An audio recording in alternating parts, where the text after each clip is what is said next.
estamos de volta com mais um Movimento da Semana. Sejam muito bem-vindas, muito bem-vindos. Eu aqui, Márcia Didier, vamos conduzir hoje esse bate-papo com vocês.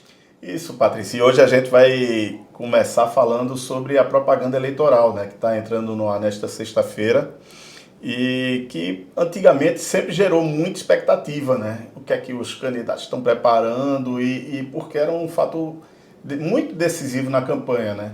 Hoje em dia, nem tanto mais, porque hoje em dia você tem a questão das redes sociais que influenciam muito, não é? Você vê o caso aqui do Recife, que o prefeito João Campos, durante o Carnaval, catapultou o nome dele graças às redes sociais. Mas de certa forma ainda há uma briga grande para ver se você conquista muitos espaços. Eu estava conversando com o professor Juliano Domingues, justamente sobre essa questão do que a gente chama de guia eleitoral, né? Porque na verdade é a propaganda eleitoral gratuita de rádio e televisão. Mas eu estava conversando com ele disse que na política o importante é você ocupar espaços. Independentemente seja na televisão, na rádio, nas redes sociais. Você tem que aparecer o máximo possível, ter o máximo de redundância para o seu nome reverberar. Então, a grande importância da propaganda política não é nem o programa em si, aquele programa de 10 minutos que você tem na hora do almoço no jantar de noite, no caso da televisão, e na rádio é pela manhã cedo e na hora do almoço. Mas sim os comerciais. Você está no rádio, você está dirigindo, aí daqui a pouco vem no intervalo, vem uma propaganda. Aí você começa a fixar, aquilo vai entrando na sua mente. Então, os comerciais hoje em dia é uma coisa muito mais interessante do que os programas antigos que a gente acompanhava. Agora, né? Mas os partidos ainda brigam por espaço, né, nesses programas eleitorais. Por isso é que tem muita confusão na questão das alianças, né? E aí você vê, começa uma coisa bem anterior à campanha mesmo. A governadora Raquel Lira fez algumas alianças já visando a eleição municipal no ano passado. Atraiu o PSD para o governo, o PSD não tinha ninguém na Assembleia. Não tinha um deputado estadual, nenhum deputado federal. Ou seja, politicamente não ia atrair nada para o governo de questão de emendas nem nada. Mas tinha um tempo bom de televisão. Atraiu o MDB, atraiu o PDT. Tudo bem que esses dois ela perdeu no transcurso do processo. Mas ela fez esse movimento para atrair. Mas, de toda forma, o prefeito, candidato à reeleição, tem o dobro do tempo do segundo maior tempo, que é o Gilson Machado. Porque o PL saiu como a maior bancada na Câmara Federal e é ela que mantém... E seguidores? Seguidores... Sabe que o prefeito aí é campeão. Exatamente. Quando tem o Gilson Machado... Aí a senhora me pegou aqui. Na hora eu não sei decorar o número dos seguidores. Vamos ver agora. Ele tem 487 mil seguidores. Gilson. Então, o Gilson Machado. Então, onde é que eu quero chegar com isso? O prefeito tem muitos seguidores, tem um espaço muito bom, né, no programa eleitoral gratuito, então ele tem vantagens aí nas duas frentes. Isso. Porque o candidato que não tem um tempo eleitoral, ele pode correr para as redes sociais. Exatamente. Mas também se ele não tivesse grande volume de seguidores e não tiver um bom dinheiro para impulsionar o que ele está colocando ali, ter um alcançar esse alcance grande, ele também não vai ter tanto resultado. E tem uma coisa também que se pensa, porque, por exemplo, a gente fala muito de Instagram, mas hoje em dia tem as novas redes sociais, né? Você tem um TikTok, não é? E isso aí, a equipe de comunicação do prefeito João Campos, ele é muito ligado nessas coisas, é muito antenada com todas as mídias, né? De você ocupar todas É a gestão moderna em todos os sentidos, né? Porque ele realmente estruturou ali uma equipe de comunicação muito competente, muito ampla, que dá todo esse respaldo para ele. E é justamente isso que o professor Juliano disse, que é você ocupar todos os espaços. Então, eles fizeram isso e mérito para eles, não é? Agora, Gilson tem os seus métodos também. Gilson tem um público cativo, que é o público bolsonarista, não é? Que é fiel, independentemente de onde esteja, de como esteja, do que fale, não é? Então, eles estão acompanhando de toda forma. O presidente Bolsonaro esteve aqui e teve muita gente que seguiu. Não foi aquele público de arrasa quarteirão. Na verdade, foi um quarteirão só. Quando eu vi a caminhada que eles fizeram, foi exatamente um quarteirão de pessoas acompanhando. mas é um público fiel e barulhento também. É um público que se movimenta muito na rede. Um dos assuntos mais comentados na semana foi a entrevista que o Gilson Machado deu à Rádio Folha, no qual ele traz a figura do Trump, ele diz que esteve com o Trump na casa do Trump e que Trump disse que ia apoiá-lo no... E que ia ajudar Recife. E que ele, como prefeito, ia ajudar o Trump também lá no governo dos Estados Unidos. Não, é porque Gilson tem dessas coisas, ele é muito espontâneo, não é? Ele fez fama durante o governo Jair Bolsonaro com a questão da sanfona. Todas as lives que ele estava presente, ele começava a tocar sanfona, não é? E daquelas coisas bem improvisadas, como sempre foi o perfil do presidente Jair Bolsonaro na época. Então, ele tem dessas coisas, essas tiradas. Então, a fala dele é muito interessante. Acho que está tudo certo, né? Rodou o Brasil inteiro, né? Uhum. Rodou o Brasil inteiro. Eu estava vendo José Simão, que foi colunista da Folha durante muito tempo, comentarista de TV, e que é conhecido como Macaco Simão, ele comentou esse vídeo. A Band News em São Paulo comentou esse vídeo. Foi tema de um comentário no vídeo, né?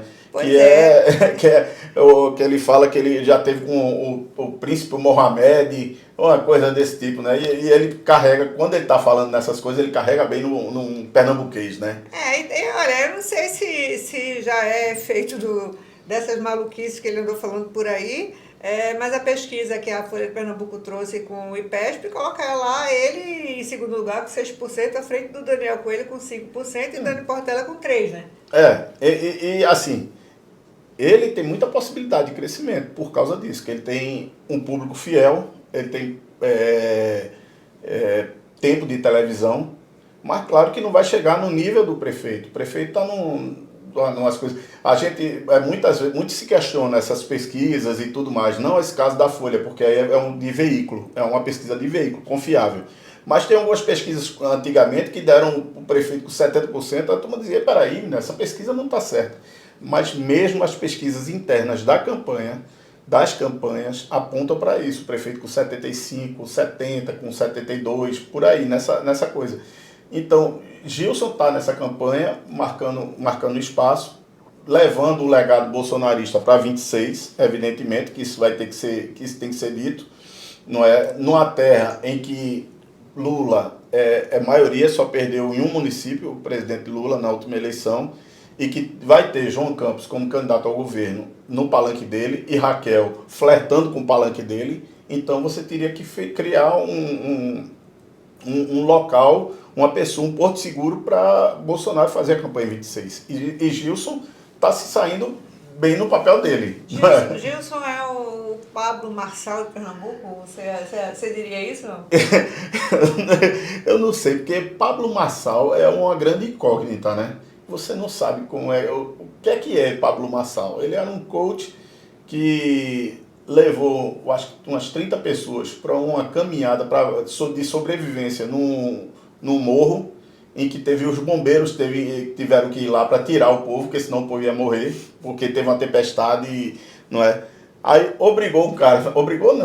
convenceu um cara a correr uma maratona de 40 quilômetros, 42, 195, é o trajeto de uma maratona, dizendo, você vai correr essa maratona, você vai conseguir. O cara não tinha preparo físico, morreu no meio do caminho, né?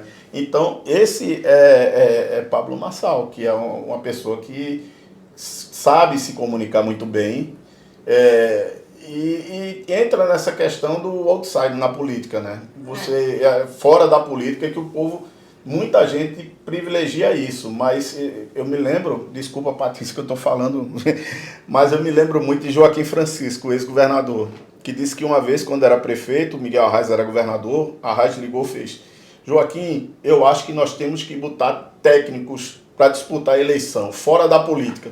Ou seja, isso não é uma coisa nova, isso aí vem lá para os anos 90, 80, final dos anos 80 e início de 90. Já tinha isso, né? Pois é. Mas os dois, tanto o Marçal como o Gilson Machado, são barulhentos. Quando você começa a fazer muito barulho, você chama atenção, né? Isso. Você pega aquela pessoa ali que está indecisa, que não conhece bem os candidatos, você começa a puxar a atenção para você e, de certa forma... E a gente aqui no Brasil, a gente confunde muito a questão das instâncias políticas, né? Aí, por exemplo, critica o Congresso, aí bota no mesmo balaio o Executivo, não tem essa separação de quem é quem. E aí mistura tudo no mesmo balaio da política, a política não presta, quem está fora da política é que presta. Mas tem que ter muito cuidado, porque se pode dar muito ruim essa questão do fora da política. Já teve casos, né, de gente de fora da política que simplesmente não conseguiu entrar por exemplo, Dilma teve muita dificuldade e terminou sendo afastada porque ela não era da política, ela era uma técnica que foi colocada num cargo e não conseguiu ter o traquejo político, as manhas políticas, não é? Porque não é fácil você lidar com os políticos profissionais. Aqui tivemos um exemplo bem sucedido. O ex-governador Paulo Câmara era um técnico que foi alçado e conseguiu se reeleger. Sim, mas só que ele está se dando agora muito melhor no Banco do Nordeste, porque é uma área técnica, não é? Mas ele era muito questionado no governo também, não é? E assim, e não conseguiu fazer o sucessor. Então, quando a gente fala isso da questão política, é mais ou menos por aí, porque você precisa ter um equilíbrio entre o técnico e o político. E muitas vezes quem vem de fora não tem essa habilidade política de conversar com as pessoas. A política ela realmente não é para iniciantes. Não, e aqui no Brasil é que não é mesmo. Aqui no Brasil é pior ainda. Mas você acredita que o programa eleitoral gratuito ele consegue capturar realmente a atenção? Ele ainda consegue capturar a atenção do eleitor? Eu gosto, eu adoro, principalmente quando é de proporcionar os candidatos a vereadores, a deputados, porque tem os folclóricos, né? Aí sempre tem uma coisa interessante e outra. Mas, via de regra, eu acho que agora, com a questão dos canais de TV a cabo, dos streams e tudo mais, ele perdeu um pouco dessa força, não é? Porque aí quando começa a passar uma coisa dessa, o pessoal vai, você tem muita opção. Rede social, né? Porque às vezes você está assistindo televisão com o celular na mão. Exato, exatamente. Minha filha que eu diga, né? Minha filha, a única coisa que o celular não presta é para eu falar com ela por telefone, mas ela o tempo todo está na televisão e aqui, ó, não presta atenção. E é essa juventude que vai eleger agora, vai entrar para a eleição agora, não é? Agora, mudando um pouquinho, mas ainda dentro da política, tivemos a aprovação da LDO Sim, na Assembleia Legislativa de Pernambuco, né? Como é que você avaliou aí foi até tranquila, esse resultado? Né? Foi até tranquila. O governo conseguiu aprovar da forma como queria, não é? A LDO. Ela fez ainda, esse ano ainda vai ter um déficit, né? Ela fez uma previsão para o ano 2025 de 54,7 milhões e vai ter déficit no ano de 2025, no ano de 2026, e mesmo subindo o valor, porque 2026 ela vai para 55 e alguma coisa, eu tenho um número aqui. Na arrecadação, você está falando? Da arrecadação, 56,8 e 57 bilhões em 2027. Vai crescer a arrecadação, mas ainda vai continuar com déficit. Por quê? Aí eu fui atrás do secretário para conversar sobre isso. Qual foi o secretário? O Diogo, né? Diogo Bezerra. Ele disse que... Infraestrutura. De planejamento. Planejamento e infraestrutura. Aí ele falou dessa questão por causa dos investimentos que estão sendo feitos no Estado. Não é? Então o governo captou muito dinheiro de empréstimos e tudo mais, sim, e para poder cuidar da infraestrutura. Então você está se investindo muito principalmente em estradas, água e segurança. São 3 pilares que você está investindo muito. E por isso ainda vai ter esse déficit, porque você também tem que fazer o arranjo dentro de casa, né? Cortes e tudo mais, questão de custeio, que é muito alta aqui em Pernambuco, mas que está sendo ajustado para chegar no ano de 2027 você ter um pequeno superávit, né? A previsão pelo menos é essa, desde que não haja frustração de receita. Uhum. Né? Eu, essa semana, escrevi uma matéria, que está inclusive no portal, sobre o Fundo Estadual de Habitação do Governo do Estado, Fundo Estadual de Habitação e Interesse Social, que foi criado no governo Paulo Câmara, mas ele nunca foi utilizado. Uhum. Porque quando a atual governadora Raquel Lira assumiu, esse fundo só contava com R$50 mil.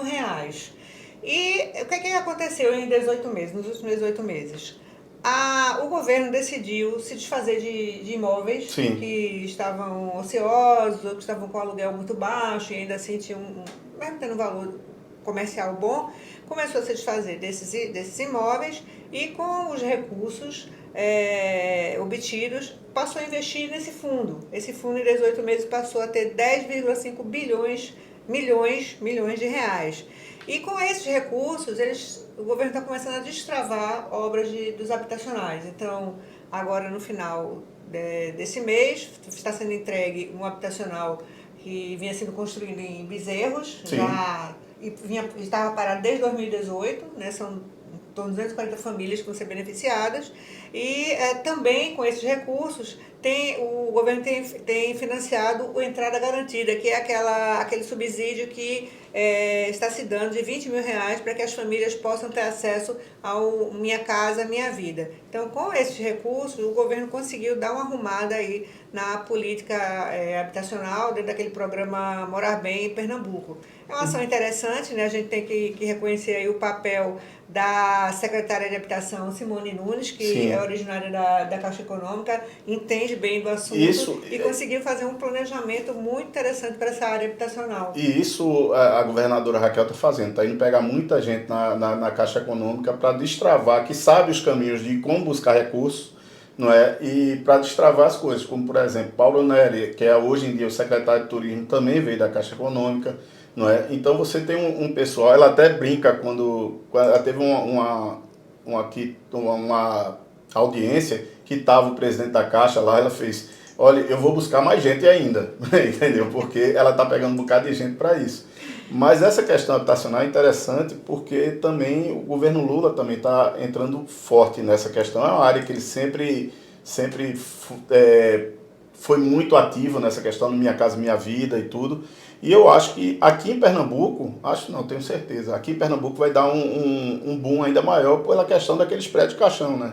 Que vão ser derrubados as áreas e vão ser prioritariamente áreas de habitação popular. Então, você já vai ter. Né? Em Pau Amarelo, por exemplo, você pegar o conjunto Beira-Mar, é uma coisa gigantesca, que aquilo ali vai ser derrubado e vai ser construído. Mas então eu acho que vai ter um boom grande dessa questão habitacional. Bom aqui. Para as construtoras. Exatamente. E o outro assunto são os bilionários nordestinos.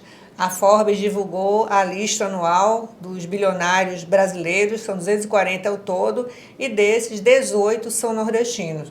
E o que chama a atenção é que dos 18, 9 são cearenses e 4 são maranhenses, né, Márcio? Isso. Vamos lá, o número um é o Mário Araripe, fundador da Casa dos Ventos. A Casa dos Ventos é uma empresa de energia eólica, né, que anunciou, inclusive, recentemente investimentos de 12 bilhões na expansão e na diversificação dos seus negócios até 2026. Entre os projetos previstos estão a conclusão de parques eólicos que já estão em construção, inclusive um deles no Rio Grande do Norte e outro na Bahia, e nós até noticiamos isso no Movimento Econômico, e também a entrada da companhia na produção de energia fotovoltaica, porque tradicionalmente a Casa dos Ventos, como o próprio nome diz, trabalha com a produção de energia eólica. Bom, o segundo nome é o Cândido Pinheiro, que é o dono da Apvida Notre Dame Intermédica, que é a maior empresa de saúde da América Latina. E chama a atenção o salto, né, da fortuna dele. Né? Ele pulou de 4 bilhões, salvo engano, para... Ele pulou, em um ano, ele teve um incremento de 150% na fortuna dele. A fortuna, eu esqueci até de falar, a fortuna do Mário Araripe hoje é de quase 16 bilhões de reais. Ele é o primeiro, ele é o número 1 da lista. E ele era o dono da Troller também, né? Foi exatamente. Ele é muito visionário, né? Ele foi o fundador da Troller, a saudosa Troller, né? Isso. O Cândido Pinheiro, que vem em segundo lugar, ele tem uma fortuna de 13,7 bilhões. E como você falou, deu um salto incrível nessa fortuna, cresceu 150%. No ano passado, a fortuna dele era de 5,5 bilhões de reais. Então, assim, dá para ver que esse negócio de saúde é realmente um negócio... E é um case de sucesso aí, o Apvida, né? Porque também tem uma coisa, ele não faz restrição de público, então pessoas com mais idade e tudo mais, ele aceita dentro do plano, que muitos planos tradicionais não aceitam, ele tem rede própria, é mais acessível, a diferença financeira é muito grande. plano de saúde é uma coisa muito cara hoje em dia. Então, eles oferecem uma perspectiva de você ter um plano, você ter onde ser atendido por um custo menor. E é isso que está fazendo o sucesso É dele. mais acessível. Agora tem outro aspecto também, que é o negócio, como ele estrutura o negócio. O negócio hoje da Apvida é verticalizado. O Cândido fez várias aquisições de empresas da área de saúde, né? Inclusive a Notre Dame é uma delas, por isso hoje a Apvida Notre Dame, Intermédica. E hoje é um plano verticalizado, ele atende tudo, ele faz os exames, ele interna, ele faz tudo dentro do plano de saúde, né? Então isso também faz com que o dinheiro fique muito concentrado ali no negócio. Isso é uma tendência nos planos de saúde também, viu, Patrícia? Que sim, claro. Por exemplo, a Sul América está com a Reridor, o Bradesco Seguro está com, aqui no caso de Pernambuco, é o Hospital Português, não é? Então eles estão fazendo isso, cada vez fidelizando mais com o hospital. Não é claro que você tem um ou outro que você vai atender fora dessa rede, mas prioritariamente é a rede própria que eles vão atender. E a Apvida faz isso muito bem feito, dentro do papel dele, não é? O terceiro lugar é o Wilson Matheus Rodrigues, que é o dono do Grupo Mateus, o maranhense, né? Ele tem hoje uma fortuna de 6,8 bilhões. E recentemente ele anunciou aí a aquisição do Novo Atacarejo, do grupo Novo Atacarejo, né? E engraçado é que aí bota uma fortuna de 6 bilhões, mas sendo que se juntar os outros 3 da família dele que estão nessa lista de bilionários, ele passa de ideia, né? Então ele já subiria nessa escala aí. Mas na verdade ele tá adquirindo esse grupo Novo Atacarejo, que é um grupo que também chegou como um furacão aqui dentro de Pernambuco, abrindo loja à torta e à direita, como o Grupo Mateus agora está fazendo. A primeira loja do Grupo Mateus foi em Petrolina e demorou muito a chegar na região metropolitana. Mas quando chegou também, pegou uma série de lojas que era do Bom Preço e saiu abrindo, não é, no lugar. E agora comprou o Atacarejo, ele quer fazer um investimento de 500 milhões lá e serão em 3 estados daqui do Nordeste. 500 milhões em 3 estados, né? Isso. E serão 21 lojas do Mateus e 29 do Grupo Novo Atacarejo, não é, que vão dar um faturamento de 6,8 bilhões. É dinheiro muito, viu, para você. Então, daí ele já vai estar com a chance aí de subir ainda mais nesse ranking aí dos bilionários nordestinos, Se né? fizer uma cotinha aí dentro de casa, faz, né? Já sobe, né? Bom, o quarto bilionário nordestino é o Amarílio Proença de Macedo, né, do grupo J. Macedo, que é uma das maiores empresas do setor alimentício do país. E recentemente o grupo tomou um empréstimo, conseguiu aprovar um empréstimo junto ao BNDES de 236 milhões de reais, que é um projeto que é voltado para a implantação de uma fábrica em Horizonte, na região metropolitana de Fortaleza, com foco também em produtos alimentícios, massas longas, finas, tipo ninho, né? E também um complexo de distribuição para atender as regiões Norte e Nordeste. Então aí o grupo J. Macedo investindo bastante. Temos também M. Dias Branco, outra grande empresa do setor de alimentos, né? E nesse caso a bilionária é Maria das Graças Dias Branco, ela ocupa a 5ª posição com a fortuna de 3,48 bilhões de reais. Na área de educação também... Só uma coisa aí, que o M. Dias Branco é da Vitarella, né? Que, por incrível que pareça, está fazendo uma campanha dizendo que é pernambucano e tudo mais, porque tem a fábrica aqui no Cabo de Santo Agostinho, mas é do Ceará, né? Entendeu? A campanha acho que é para aproximar a marca do público. E o outro bilionário é da área de educação, o outro bilionário cearense, né, que é o Otto de Sá Cavalcante. Ele é dono da Arco Educação, que é um grupo que realmente cresceu muito lá no Ceará. O patrimônio dele é de 3,4 bilhões de reais. Flávio Gurgel Rocha é um pernambucano, ocupa a 7ª posição e a fonte da sua fortuna, avaliada em 2,7 bilhões, é a Riachuelo, Guararapes Riachuelo, a rede de lojas Guararapes Riachuelo. Vestuário, né? Inclusive questionou nas nossas redes sociais que ele não era pernambucano. Sim, ele é pernambucano, sim. E como eu disse, eu estava conversando com Patrícia antes. Eu me lembro dessa loja dele, que era ali no mercado, na frente do Mercado Encruzilhada, ali Na Uma frente da Riachuelo? praça, isso. Uma Riachuelo. Logo há muitos anos atrás. Isso aí eu não vou nem dizer para não entregar a minha idade, mas era quando eu era pequeno, tinha por lá, né? Eu acho que foi o embrião da loja que ele é hoje em dia, né? Que é uma loja que toma todo o país, É na verdade, verdade. uma rede nacional, né? Carlos Francisco Ribeiro Gereissati também é um dos bilionários aí que se destaca no ranking com a fortuna de 2,51 bilhões. Ele ocupa a 8ª posição, dono do Iguatemi, né? Temos também um paraibano pernambucanizado e agora já com muita Paulistado agora, uma né? presença forte em São Paulo, que é o Janguier Diniz, dono do Grupo C Educacional. O Janguier ocupa a 9ª posição, a fortuna dele é 2,5 bilhões de reais. Dentro da mesma perspectiva de Flávio Rocha, podiam dizer, não, o Janguier é pernambucano. Não, é porque a Forbes faz pelo local de nascimento. E não é? o Ser Educacional cresceu muito, né, durante o último governo Lula com o FIES, né? Isso. E houve aí depois uma queda, né, durante o governo Temer e o governo Bolsonaro, mas ele se manteve, né? Ele criou um patrimônio muito grande dessa questão de ensino. Ele tem feito muitas aquisições na área de educação, principalmente faculdade de medicina. Então, o grupo começou a crescer dessa forma, adquirindo outras unidades educacionais.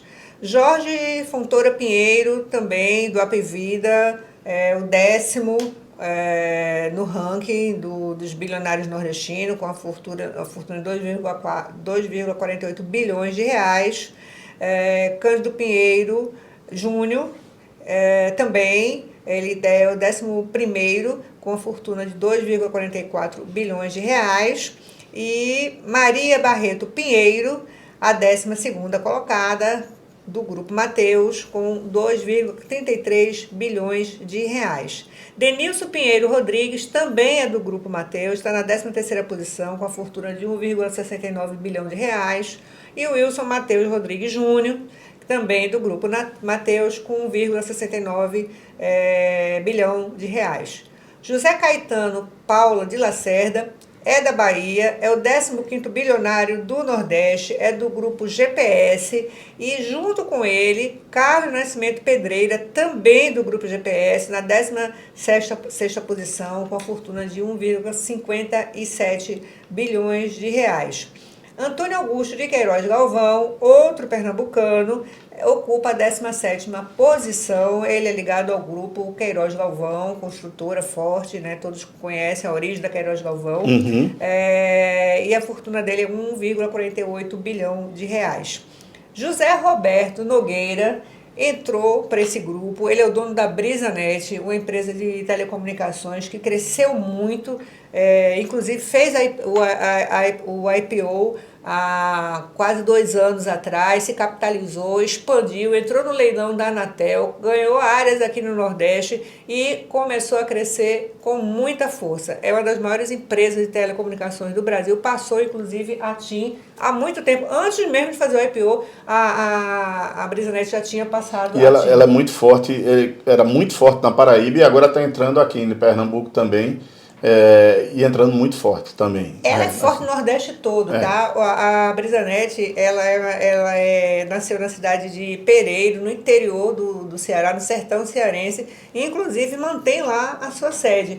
A cidade gira em torno dessa empresa, que gera muito emprego, né? Um emprego qualificado para aquelas pessoas ali daquela região. É um case muito interessante do José Roberto, viu? E até porque quando eu chego na instalação, Patrícia, eu acompanhei lá em Olinda, por exemplo, quando eles foram fazer a expansão para Olinda, a quantidade de carro lá circulando até montar toda a infraestrutura, porque é uma infraestrutura complicada, não é? É muita gente, então eles empregam muita gente com também nessa expansão, nesse plano de expansão dela. E são eles que estão colocando 5G lá no Porto do Pecém, lá no Ceará.